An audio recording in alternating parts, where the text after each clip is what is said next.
Assalamualaikum warahmatullahi wabarakatuh. Halo semuanya, perkenalkan nama saya Nabila Abibah dengan NIM 23612011-033. Di video ini saya mau menceritakan lagi isi chapter 8 dari buku The Honest Truth About the Honestly karya dan Arian Lee. Judul bab kali ini adalah Cheating as an Infection, How We Get the Dishonesty Curve.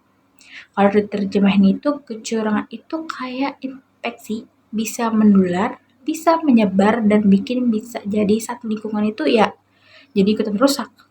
Nah, kebohongan itu teman-teman ternyata menular. Dan di bab ini Arieli kasih banyak penjelasan dan mungkin bukti menarik nih soal bagaimana itu semua bisa kejadian. Jadi di bab ini dijelasin kalau kecurangan itu nggak selalu datang dari niat pribadi aja. Jadi kayak banyak banget kasus-kasus di mana orang mulai curang.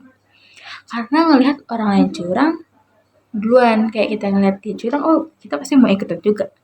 Contohnya Ariana itu bikin eksperimen di mana peserta dikasih soal ujian nih.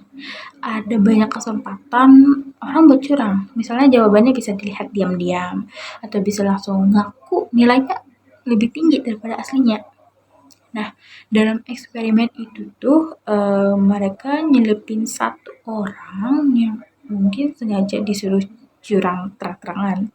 Kayak ngumpulin lembar jawaban itu lebih cepat dan aku nilainya itu ya bagus banget gitu. Nah, terus apa yang terjadi setelahnya? Ya begitu mereka dengar tuh peserta lain yang melihat orang itu bisa curang, ya mereka jadi ikut-ikutan curang juga. Padahal sebelumnya enggak. Gila banget sih ya efek penularan ini. Jadi kayak lebih kuat kalau yang curang itu dianggap satu kelompok sama mereka. Misalnya nih, ada banyak tim. Nah, terus kalau ada yang curang kayak tim orang luar gitu, nah efeknya tuh mungkin nularnya jauh ya lebih kecil. Jadi ini tuh kayak nunjukin bahwa identitas sosial itu punya peran besar dalam hal kecurangan. Jadi pas saya baca ini, saya langsung mikir kalau situasi ini tuh memang mungkin relate ya di kehidupan kita sehari-hari.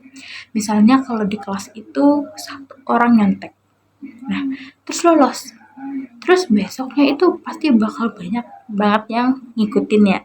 Atau kayak di tempat kerja nih, ada satu orang yang mark up laporan, terus lama-lama semua eh, partnernya atau timnya ikutan karena ya udah biasa. Intinya kita tuh gampang banget cari-cari pembenaran kalau lihat orang lain ngelakuin hal yang sama juga.